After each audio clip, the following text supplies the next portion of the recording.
To many who knew them during those years, the Skakel's world was like a pilot for the Beverly Hillbillies TV show. Like the fictional Clampetts who struck oil in their backyard, the Skakels had piles of money and little sophistication. The toilets in the 2 powder rooms on the main floor were constantly overflowing, and as a result, that area of the house sometimes smelled like an outhouse. While Big Ann tried to keep the number of stray dogs in the house to no more than 2 at a time, a pack of mutts usually had the run of the place, ruining rugs and staining floors. The Skakel dogs would come charging at visitors walking up to the front door at Lake Avenue, or they'd jump in the pool and playfully try to drown anyone swimming. Like the backyard of the Clampetts' place, the Skakels' estate also began to resemble a farm. On the grounds were a billy goat, a couple of pigs, some sheep, and a dozen mutts, chickens, and bunny rabbits. Of all the animals, the dogs were Ethel and her father's favorites. The Greenwich Blue Bloods often joked about running into Ethel or her father on a trail with a pack of mixed breeds, while they were out hunting with their expensive hounds.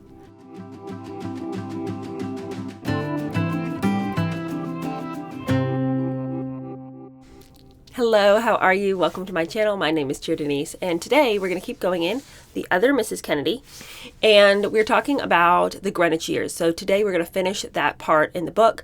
Last episode we talked about her time at Greenwich Academy. We talked about how she was not into school. She was not interested in the scholastic endeavors. She sort of had a real rebellious streak and kind of looked to make trouble for her teachers. It was kind of like, what she did for fun was to be rebellious. She's very athletic. She is very, very, very committed to her hobby of riding horses. She's very, very good at it.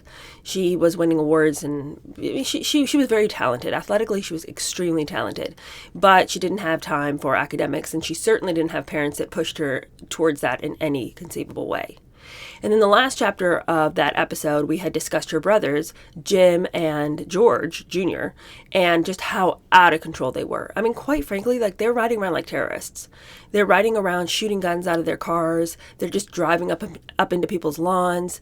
They're shooting guns at rocks. Bullets are ricocheting off, hitting their friends. They're shooting each other when they get frustrated. I mean, it's just completely hellacious. And the thing we talked about in the last episode is how strange it is that the parents, knowing how wild the children are, continue to just sort of look to others to be the answer for who's going to parent these maniacs. And in the last episode, George Sr. had asked a geologist at his company, who was a good friend of his, but still, what's the geologist going to know? He asked the geologist to kind of, babysit his 2 boys when they went to go work out on a ranch that he'd bought in Utah. And this poor joker's over here trying to rain herd on the 2 crazies. And the best he can do is, hey, when you guys are in my car, could you not shoot guns out of the car windows? I appreciate it. But what else is he supposed to do? And George Sr.'s like, yeah, well, if the kids get annoying, just tell them that they'll have to deal with me when they get home. What? How would that be a solution? They're like this because they've been with you at home. Anyway, it was a crazy episode. If you haven't watched it, go back. But today we have 3 more chapters, and the first one we're starting with is called Skakels at War, and so World War II has hit. All right. It's a really interesting chapter, because their approach to what everybody else considered like a crisis and were willing to do their patriotic duty, the Skakels seem like they're kind of like, oh, is something going on? The dad's like, can I make money? And the boys are like, well, if I get called into duty, believe you me, I'm going to fake like I was sick. I mean, they're just like, they don't seem like they have any sort of allegiance to anything greater than themselves. Okay, Skakels at War, let's go. December 7th, 1941 was a typical Sunday at Lake Avenue. The family had an early breakfast, and then Ethel and Big Ann went off to Mass at St. Mary's. Ethel was now midway through her 9th grade at Greenwich Academy, her last year there before heading off to a Catholic girls' boarding school. At the moment, she was anxiously awaiting the family's annual Christmas vacation at Lake Placid. Ethel and her mother returned from church with Big Ann's usual group of priests, who spent the day at the house eating, drinking, and discussing Catholicism. The guest of honor for dinner that Sunday was a cleric who had gained national prominence for his activities in the labor movement. He was one of the few who visited the house with whom George had anything in common. Around 5 o'clock, a family friend dropped by to talk about the horrible news, the Japanese attack on Pearl Harbor, which the Skakels were unaware of. Ethel had just turned on the radio to hear one of her favorite weekend serials, but was disappointed when she heard a newscaster talking about the outbreak of war in the Pacific, so she switched it off. No one gathered around the radio, recalled Jim Skakel. Nobody got excited. Pearl Harbor just didn't ring a bell with us. I just think that is so wild as an American to find out that your country has been attacked, and you're just like, I don't even know where that is, so whatever. That's like if on 9/11, if you'd been like, well, I don't live in New York, so how does this have anything to do with me? Your country was just attacked. You are now, and it is now incumbent upon you as a country to answer back to this attack that has happened on your soil. Like, this now means that you will probably be going to war. The Japanese just attacked you. How could you just be there? We didn't know where that was, so whatever. America's dramatic entry into the war would quadruple the amount of business the company, recently renamed Great Lakes Carbon Corporation, was generating. On the day that would live in infamy, the company was swimming in money, with a whopping $50 million in hard cash earning interest in just one bank account alone. Early in the war, George got inside information that the U.S. government was working on a secret weapon that would require uranium. He immediately dispatched J. Mayhew to the Skakel ranch to search for radioactive material. While Mayhew didn't find uranium, the fuel needed for the atomic bomb, he did strike oil. At George's instant direction, Mayhew set up an oil and gas division for the company, which was now netting a healthy 1,200 barrels a day. It was big money, and George rubbed his hands together and said, "Oh boy, where have I been? I like this business," Mayhew recalled. Meanwhile, George was always thinking of new ways to help win the war. One of his Rube Goldberg schemes involved using boats equipped with pumps, flexible pipelines, and hydraulic motors to drown heavily armed Japanese soldiers hiding in caves on the South Pacific Islands. The War Department wasn't interested. Now, George, I would say, did show some patriotism, where his sons seemed to be lacking considerably, as you'll soon see. The book says that on the home front, George showed his appreciation to America's fighting men on leave by giving those he knew carte blanche at fancy bars, such as the Rainbow Room in New York. The Skakels also entertained members of the armed forces at Lake Avenue. Early in the war, Big Ann and George hosted a dinner dance for more than 150 guests to honor 17 members of the only squadron of the Royal Air Force in the United States, which was headed by Captain Philip Livery, a friend of George's. Ethel and her sisters were there to receive the Australian, English, and New Zealand flyers. The Skakels' terrace, where an 8-piece orchestra provided dance music, was decorated with the flags of England and the United States. The next day, Big Ann gave a breakfast party, took the RAF boys on a trip aboard the yacht Duke, and then swimming at the Larchmont Yacht Club. Big Ann had a victory garden, assigning her gardeners to raise potatoes and corn. She also tended bundles for Britain, benefits at the Ritz-Carlton in New York, and held teas at Lake Avenue with the proceeds going to aid refugees in the United States. The guest of honor at each function, which featured hand-sewn linens and hand-sewn trays, designed and fashioned by a group of French refugees, was Mrs. Wendell Willkie, wife of the Republican leader and unsuccessful presidential candidate. Ethel's pal Pan Jacob worked as a nurse's aide at Greenwich Hospital, as did Ethel's sister Georganne, who also spent the first winter of the war doing volunteer hostess work at Fort Bragg in South Carolina. Pixie Meek knitted mittens and scarves for servicemen, but none of the girls could remember Ethel giving any of her time. "She was always writing," said Bobby Wall. However, Ethel did participate in competitions whose proceeds went to organizations such as the British War Relief Fund and the American Red Cross. Ethel's brothers were eventually called to arms, all of them seeing the war as a good reason to drop out of school. The Navy drafted 20-year-old Rushton, a nervous type, who stayed in just 11 and a half days before he was discharged, suffering from duodenal ulcers, a problem that had not surfaced prior to his reporting for duty. "I had no idea why I had ulcers at such a young age, but the Navy threw me out," he acknowledged later. Rushton, who was a sophomore at Amherst when he was conscripted, was sent home, where he was treated by family doctors. Following 9 months of rest, care by his mother, and a diet of milk, he was pronounced fit for service by the draft board and went into the Army Air Corps, where he served without distinction. Oh, a genuine Casper milquetoast. Jim Skakel, plagued with a number of childhood diseases, also suffered sudden, inexplicable medical problems when Uncle Sam called him to duty in the Army Air Corps, and he, too, was quickly discharged. He never bothered to return to Southwestern University, where he'd already grown bored studying engineering at his father's urging. It's some pitiful manhood right here. You can't manage to do your duty. And look, listen to me when I tell you this. Terrifying. It would be terrifying for there to be a war and you're called up in the draft. I'm not saying that there wouldn't be a part of you that thought, what does this mean for me? You're only human. But to be called and then to just sort of like skirt your duty and suddenly you're sick and you don't feel good. And then you don't even go home to finish your engineering degree. A person could be like, well, maybe he legitimately was sick. Well, if he was legitimately sick, then why can't he comes home, he's fine now, but he doesn't go back to college? Is he just planning on riding his dad's coattail the rest of his life? Probably.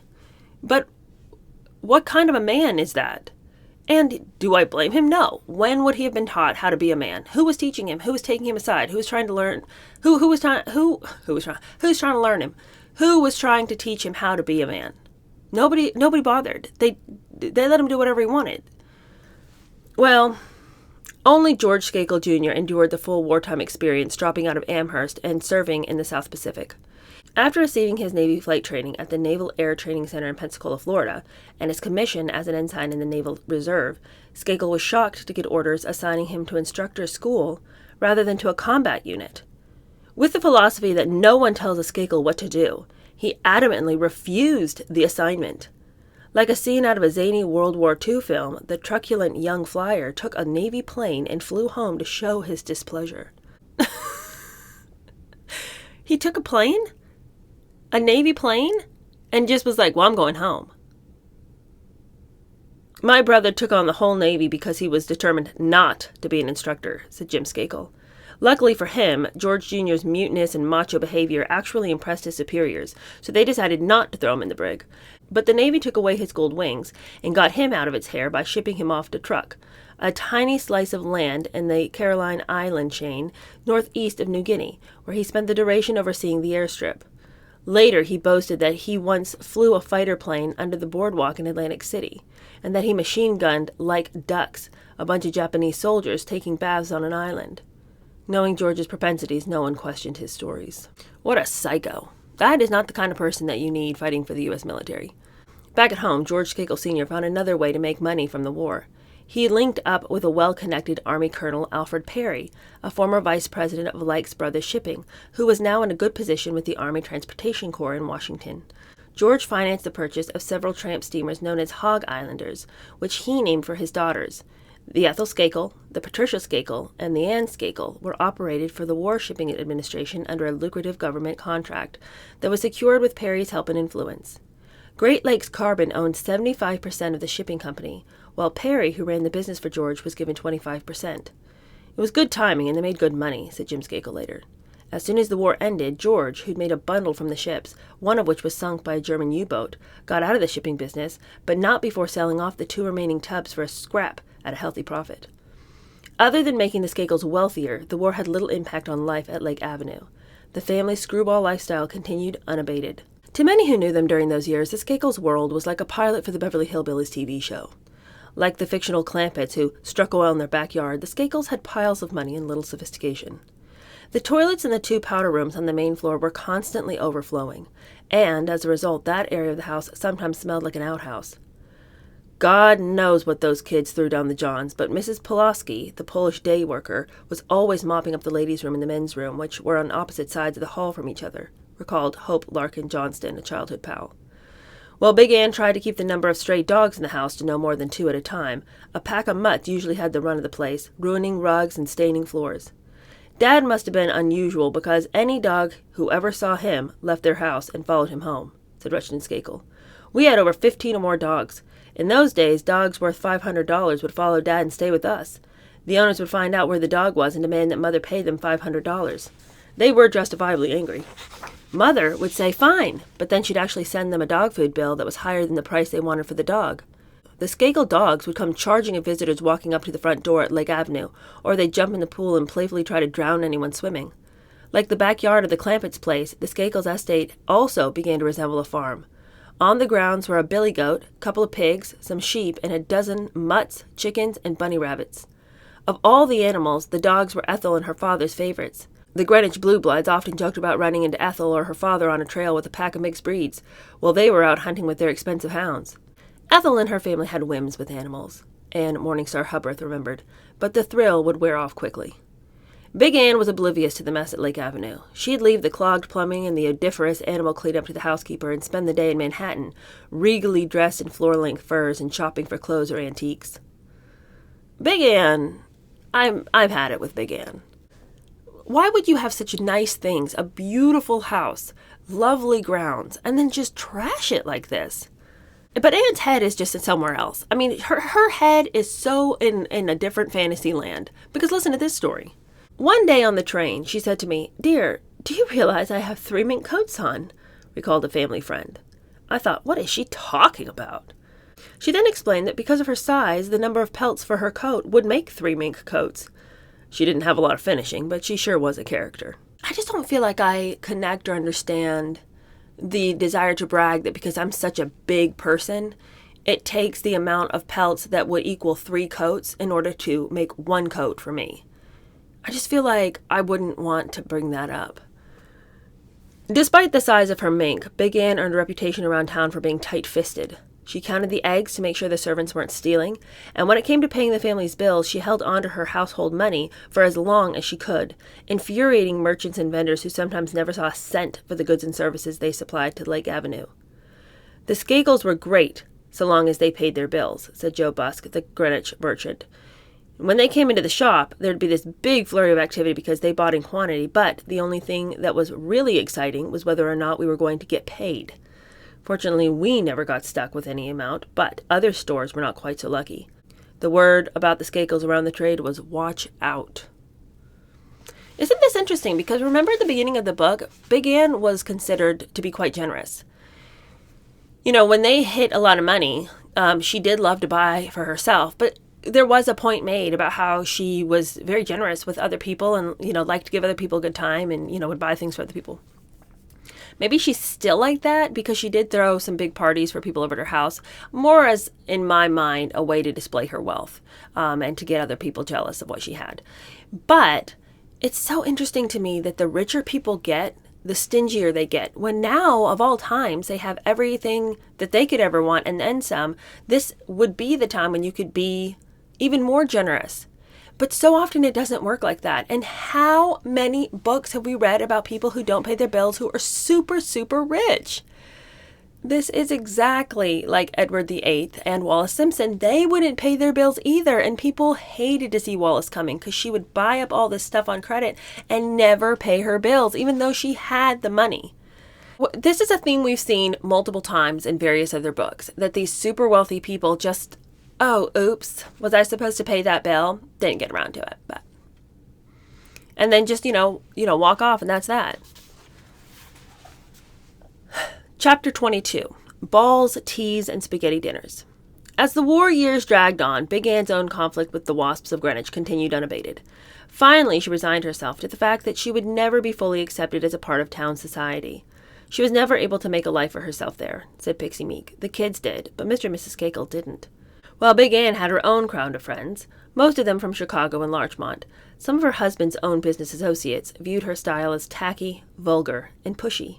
Company geologist J. Mayhew, for one, said Mrs. Skakel was overbearing. She had a lot of money, and she lorded it over anyone she felt was beneath her.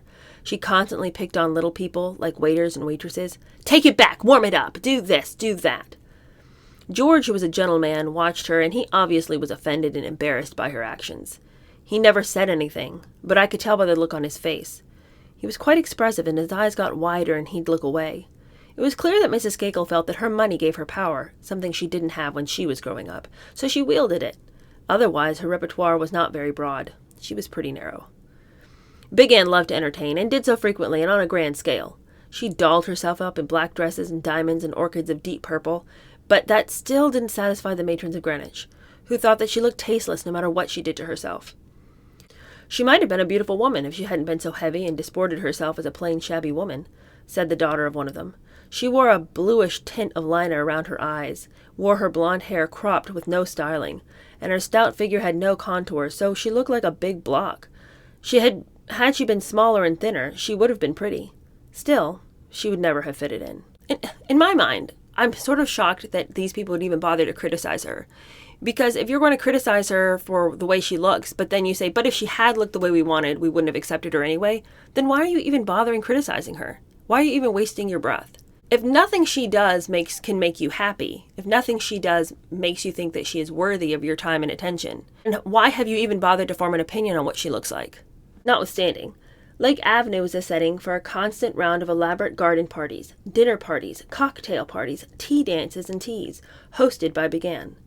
There also were casual pool parties, with guests being thrown, fully clothed, into either the pool or the fountain. That was part of the initiation, said Anne Morningstar Hubreth.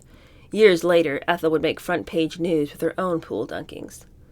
Ethel and her siblings threw birthday parties and dances attended by as many as 350 guests, with entertainment provided by New York nightclub orchestras and fortune tellers with names like Annabelle and Miss Esther.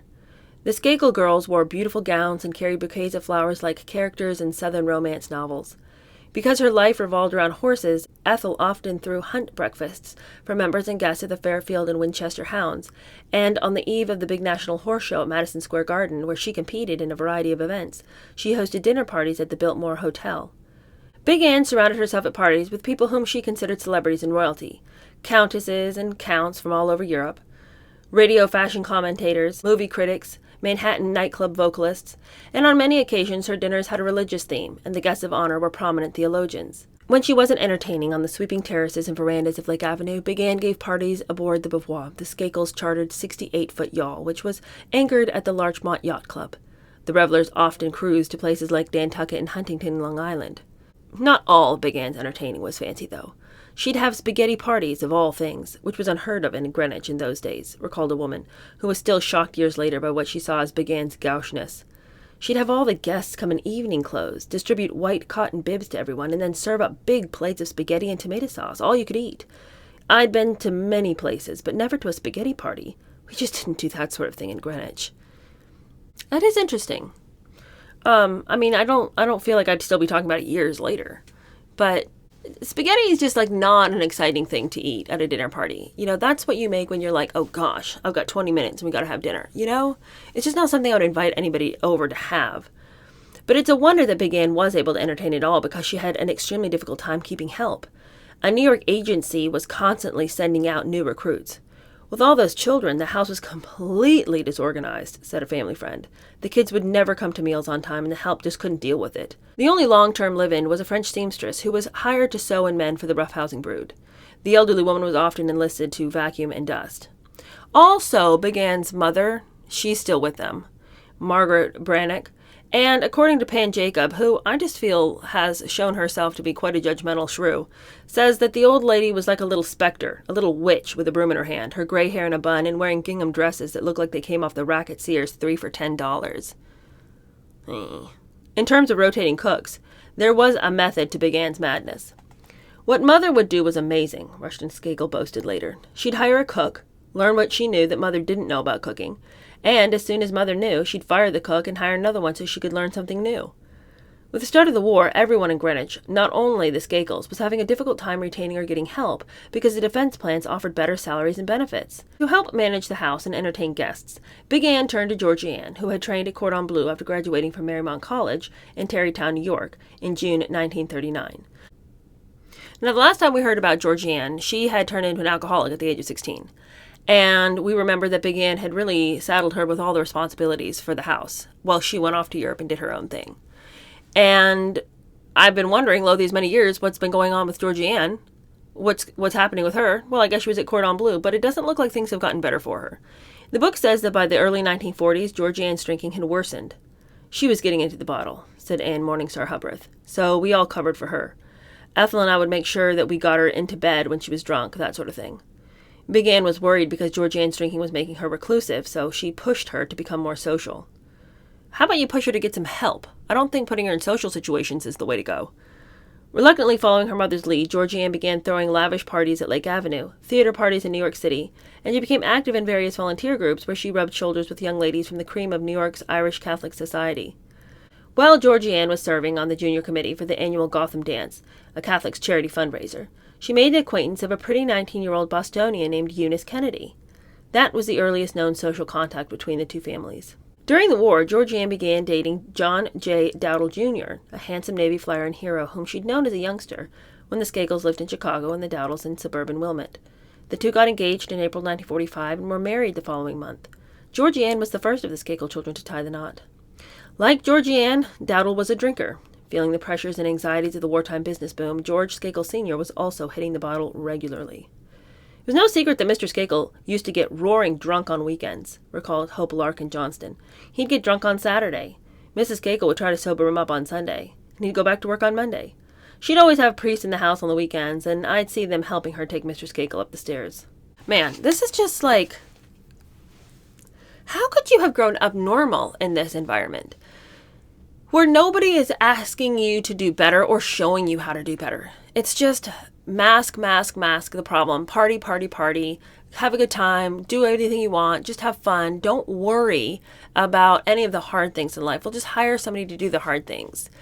I'll cover for you. You cover for me. But it seems like that would be the most discombobulating, unmooring experience that anyone could have as a childhood. With your dad, roaring drunk all day Saturday, and then Sunday your mom's trying to cover for him, and you've got the priests who are over, like, helping them get him into bed, and then your older sister is super drunk, and you're trying to help her get into the bed so that, nobody finds out that she's hitting the bottle really hard. It just would just be so... Even if that had been your whole life, you would know that wasn't normal. You might not know... I mean, you would probably be fairly conditioned to it, but there would still be a part of it that would be like desperately wanting some peace. Well, as far as George goes, his favorite luncheon spot was the men's bar at the Waldorf. One day, after having a few too many, he got surly, threw a glass, smashed one of the expensive mirrors behind the bar, and then reeled back to his office. His top assistant, Henry Walker, was immediately dispatched to take care of the mess by paying for the damages. The hotel management accepted gracefully because George was a good customer. And they didn't want to hurt the relationship, said Tom Hayes, who was in the office the day of the incident. But the family continues the pattern of just go bigger, just go better. Don't worry about the messy parts of life. Just hide it with parties and good times. In the early 1940s, the Skakel family began vacationing in Cuba. George and Began sometimes spent the whole winter season there, living like royalty in a spacious home with servants on property owned by another wealthy American. The house was located about 80 miles from Havana and not far from the hacienda of Batista, Cuba's dictator. As little kids, we'd go up and bang on the door and say, "Come to our party!" And Batista's guards would laugh, recalled Rushton Skakel. He said his father spent his days golfing, fishing, and quail hunting, and his nights drinking. He became a serious alcoholic in Cuba. Mother was very concerned. At one point, George became friends with Ernest Hemingway, who had a house in Cuba, and the writer and businessman frequently drank together. I can remember my brother and I going to Hemingway's house because he called us and said, "You got to pick up your father, he's drunk," Rushton Skakel said. Every so often, Jim Skakel, a heavy drinker himself, accompanied his father to one of the bars in Greenwich. George would have a little too much and get into an argument, and Jim, who stood 6'2", would have to bail him out. My father would get himself in a jam, and then he'd introduce me to the other guy, so I'd have to be a quick negotiator for him, and I'd usually say, "Well, we're just leaving." After we left the bar, I'd tell Dad, "Don't get into those things." Oh man, this is getting bad, you guys. When your dad is bringing you as his drinking buddy because he knows you'll be able to stop a fight if it starts getting dicey, and that's the reason you're hanging out with your dad. It's not because he's your mentor, he's showing you the business or anything, but it's so that you can be a drinking buddy and get him out of things. We have gotten into deep, dark waters. Drinking was part of the dark side of George's character that belied his seemingly sunny nature. Dad was gentle and kind, but he could be very tough too, said Rushton Skakel. If he talked to a statue, the statue would say, "Yes, sir, no, excuse, sir." Sometimes George exhibited a toughness, cockiness, and brusqueness that caught people who didn't know him by surprise because he was such a small man. Some people were wary, even frightened of him. He'd sometimes swagger into shops in Greenwich, demand instant service, and pay in cash, peeling off bills from a thick roll of hundreds held together with half a dozen rubber bands. George Skakel idolized hard-boiled types like Jimmy Cagney, Pat O'Brien, and Leo DeRocher, sometimes emulating their style. Sam Robbins got to know George as a customer when he'd come into his Greenwich shop to buy rifles and ammunition. On occasion, the two men went trap shooting together. Robbins said he was not a simple, lovable guy. He was short and abrupt, sometimes an introvert. He didn't like to get too cozy, he didn't say a lot, but whatever he said, he meant every syllable. In that sense, he wasn't a gentleman. He was a tough guy, a ruffian, no doubt about it. George Skakel was the strength and he was the tower of Great Lakes Carbon. He thought big and a lot of it worked. All of his kids inherited that same sense of thinking in awfully big terms. But unfortunately, it doesn't seem as though all of them were able to carry it through. They might have had big dreams like Daddy, but Daddy had the work ethic to maintain, and these boys have somehow not managed it. And the thing is, it seems like George Sr. cultivated that in himself to spite his growing up. Because remember, his dad was a raging alcoholic too. There was nobody around guiding his steps, although I guess he did have that uncle that kind of took him under his wing. So he may have learned something there. But all of his it would seem that his sons just did not gain whatever work ethic he had. And I would say that George worked, I think George was as much an alcoholic as he was a workaholic. I think that he worked to the detriment of his family when he didn't need to keep going so hard. They had more money than they knew what to do with. He had plenty of people to run the show. He could have spent more time with his family and with his kids. But I just think that the only thing that he could translate as peace was making the next dollar. And so he was just hardwired to rabidly go after the next dollar, even if that meant that his actual life wasn't that great. And the thing is, you get money so your life will be better. But when you become addicted to the work, what's the point of the money? You're not even able to enjoy it. You're not even able to enjoy the people that you're with. It's just one slog after another for what? Like, at what point are you planning on enjoying what you have? And I don't know if that point ever comes for some of these workaholics, because they do not know how to relax. Okay, last chapter, it's called Ethel of the Sacred Heart. Having allowed Ethel to attend a non-sectarian school, Big Anne now declared it was time to get her back to a Catholic institution. She chose the Convent of the Sacred Heart in Maplehurst, a 5-day-a-week boarding school at 174th Street and University Avenue, in a slowly deteriorating section of the Bronx, a 30-minute train ride from Greenwich. Girls from many of the prominent Catholic families of the day were getting Sacred Heart educations. 2 of the Kennedy girls, Patricia and Jean, had gone to Maplehurst, a tradition started by their mother, Rose, a vocal advocate of the order's principles. Because Maplehurst was located on the grounds of a Revolutionary War-era estate, with acres of plush rose gardens and stately maple trees, a visiting priest once described the school as an oasis in the middle of the Bronx. But the beauty of the grounds camouflaged the true bleakness of life there. Entering its gates was like landing on another planet for a rich, undisciplined 15-year-old girl like Ethel. When she arrived in September 1943 to begin the 11th grade, the cloistered nuns of the Society of the Sacred Heart were still living a medieval existence, acting roles of humility, penance, and deprivation. They were the descendants of an order founded during the violent anti-clericalism of the French Revolution by Saint Madeleine Sophie, the daughter of a winemaker. The nuns inflicted pain upon themselves using a whip-like device called the discipline, or with a spike-covered small metal ring that fit over their arms. There were ironclad rules about everything. In certain instances, nuns could only have their Spartan meals unobserved, forcing them to eat in a restroom stall. When they first entered the order, young nuns were told to bring a supply of diapers to be worn in the place of sanitary pads when they had their periods.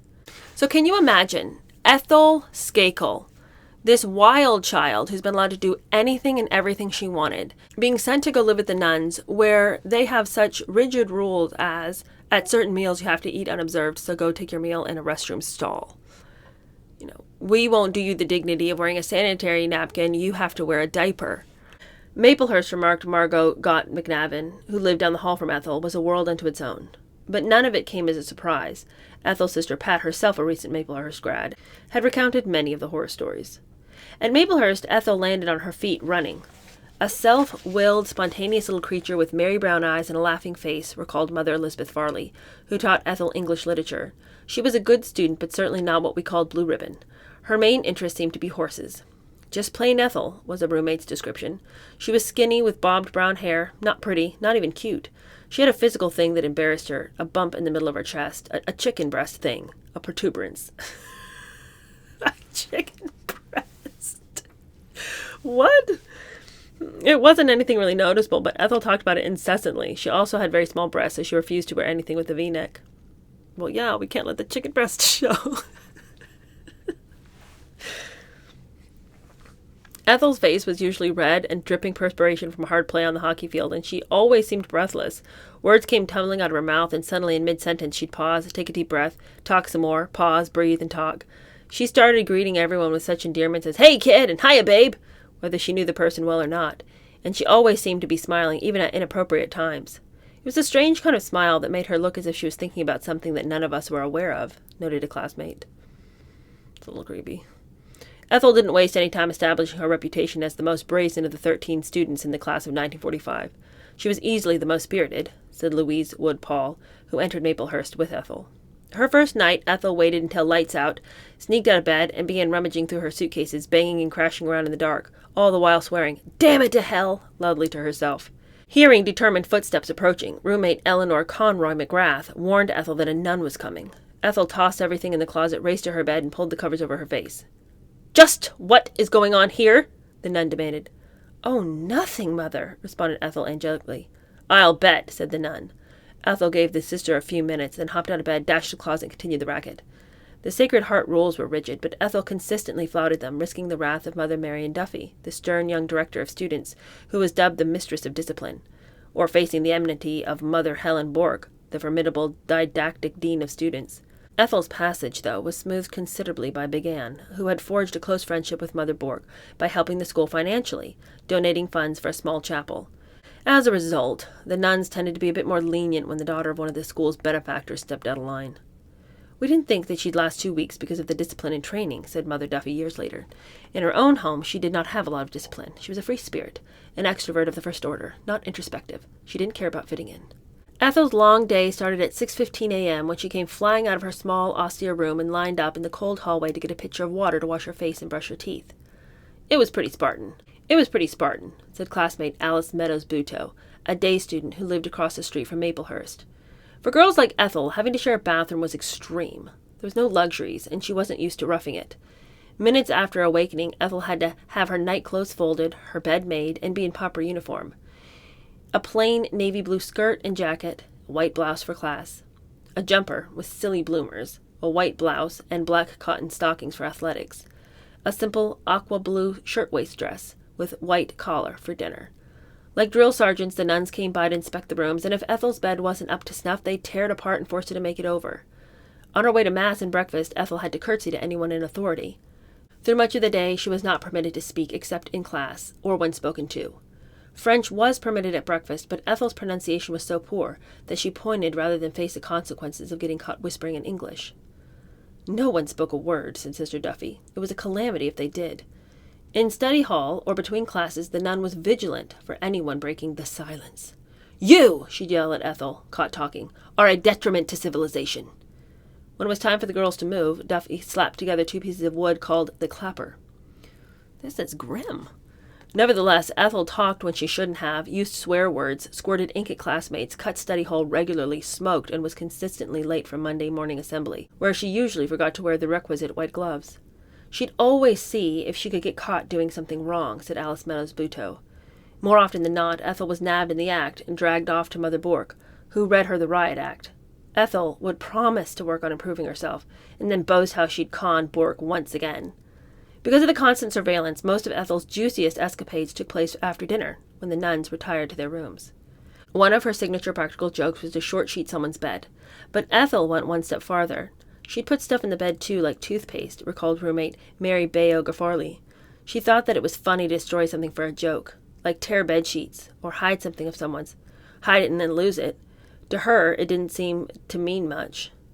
But there also was a warm and compassionate side to Ethel. One afternoon, Eleanor Conroy McGrath, shy and introverted, was required to recite something in front of the entire school, but did poorly because she was so nervous. Afterward, all the others looked at me disdainfully, thinking, "Oh, God, what is her problem?" McGrath remembered. Only Ethel came up to me, knowing I was embarrassed, and quietly said, "Don't feel bad. I couldn't have done it either." Ethel's horseplay of choice was the powder fight, till she got caught. One evening, out of a cloud of talcum and face powder appeared Mother Duffy. "Girls, I'm shocked! I'm shocked!" she sputtered. Ethel was sent to get mops and pails in order to clean up the mess. Ethel's antics, frowned upon publicly by the nuns, actually amused them privately, especially the younger ones. Once a week, an elderly woman by the name of Mrs. Hubble, who had Jackie Bouvier as a student at Miss Porter's, came to the school to teach dance etiquette and comportment under Mother Duffy's supervision. The girls were required to wear white gloves and dresses and to curtsy.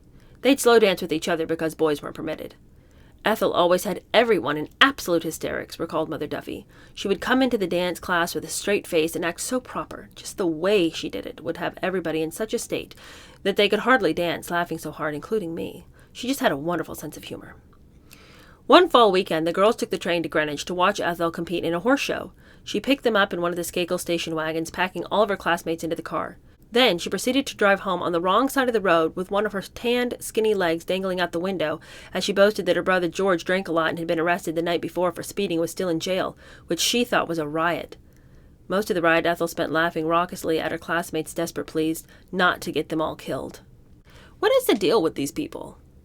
This is exactly how the Kennedys did. Is money and privilege just part of it? that you're just going to play with other people's lives, that you're going to pack everybody in your car and then do things that are objectively dangerous just because you can. I don't understand this association between money and playing with other people's lives.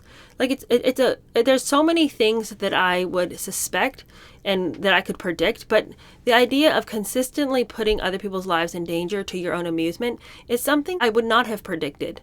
But we have seen this repeatedly in the stories that we read in Ask Not, when it came to the Kennedy children when they were younger, and just the dangerous places that they would put their friends. And now too here with Ethel. She's not a Kennedy yet, but she sure is acting like one. The girls were awed by the immensity of the Lake Avenue house and the grounds. A few thought the first beautiful home they passed driving in was Ethel's, but she pointed out that it was just one of the guest houses. During lunch, one of the girls excused herself to go to the bathroom, winding up in Big Ann's immense john, which was furnished with exercise machines, a steam box, and a toilet custom built to look like a gold-gilded throne complete with armrests and padding of red velvet covering the back and the seat. Yee! Red velvet on the toilet seat? Make it not be true. As they left to go to the horse show, Ethel gave the girls a tour of the grounds. Pointing to the next estate over, she said that was where her father and brothers had fun stealing apples and hoping the neighbors spotted them, because, quote, the thrill is to be caught and then run. As the girls left at the end of the day, they just couldn't help but notice a flock of sheep grazing on the front lawn. We got them to keep the grass short, Ethel explained. The day had been a big surprise because, as one classmate noted later, Ethel was very private about her life in Greenwich. Unless a girl bragged, no one knew who had a millionaire daddy. Ever so often during her weekend visits and holidays at home, Ethel got together with her old Greenwich pals, Pan and Pixie. But the Pep Girls' alliance was quickly fading. Pixie Meek was now a junior at fashionable Madeira in Virginia, and Pan Jacob had been packed off to her mother's alma mater, Miss Porter's, where Jackie Bouvier had become one of her chums. Jackie was very boring, very solemn and closed-mouthed, said Pan, who often accompanied Jackie to one of her relatives' houses for tea and afternoon of croquet. Jackie was not at all an outgoing, warm-loving, adorable character like Ethel. She was the antithesis. Looking back years later, Pan felt that Big Ann had made a wise decision sending Ethel to Maplehurst. Sacred Heart was a place where Ethel could find herself more easily than in a school like Farmington, she observed. At Sacred Heart, Ethel would eventually meet girls like the Kennedys, and that's where and how her future was determined. With their new friendships and activities, the Pep Girls also began to grow apart. Eventually, there'd be no contact whatsoever. For a while, we kept in touch with Ethel through Christmas cards, but it didn't go on and on, Pan said later. Pixie and I kept up because our families were close, but there was nothing to bond Ethel and us. At Maplehurst, Ethel once again made her mark as an athlete. Sports were more important to her than studies, Mother Duffy. Ethel was not considered the summa cum laude type. On the hockey field, Ethel was a formidable opponent.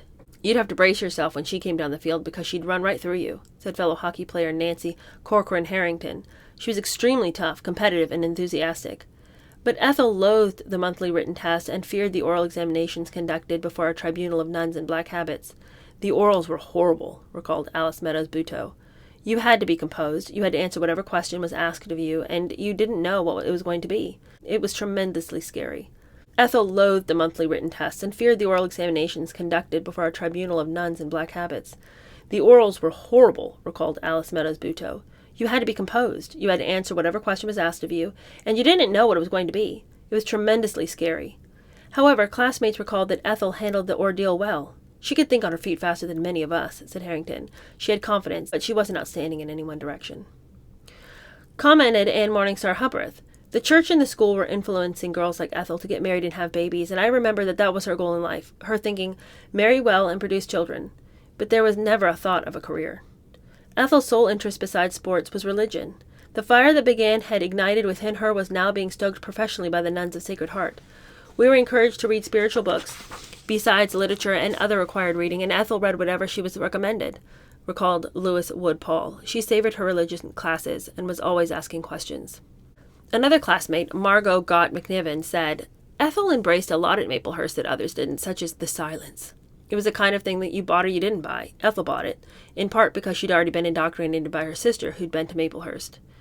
Ethel was active in the school's Christopher Club, a social action and missionary group that worked with the poor, taught catechism classes at the neighborhood children, and helped patients at a nearby cancer hospital. Every year the girls went on a week-long retreat, returning all fired up with thoughts of becoming nuns. She was interested in religious life at one point, as many of the girls are when they're young, recalled Mother Duffy, but she certainly did not have a religious vocation. She had great faith and she loved life. We would hear that when she had parties in Greenwich on the weekends, she'd end them on the dot of midnight because in those days you had to fast after 12 o'clock. Ethel would say, "Now that's it, no more eating. We're going to Mass in the morning." They would all go to Mass with Ethel. As Mother Elizabeth Farley said, Ethel was certainly not religious in the pious sense. She was too lively, but she had a lot of faith and inherited a lot of faith and influenced others with her faith. Sex education was taught in biology class, and as one classmate of Ethel's recalled, they showed us a pear-shaped uterus on a blackboard and never mentioned men.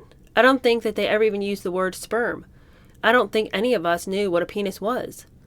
In the spring of 1945, in a quick and simple ceremony, Ethel received her high school diploma. No one remembered any of the Skakels being present. After a traditional farewell dinner, the girls stayed up all night singing songs and talking about their futures, except for Ethel. "That was our last night together," said Alice Meadows Buteau. "But right after we ate, Ethel left. Somebody called from Greenwich, and suddenly she was gone." That's the end of our reading today. I didn't have as much commentary on that one because I just feel like the book is so rich in detail. And what am I going to add? I got nothing to add. This book is crazy, and I'm very eager to see what happens to her as she gets older. I think it was very interesting, though, what the nun said, because it kind of answered my question last time, because I said, the book says that she's, really, really religious, but then she seems like she's acting in ways that are counter to her religion.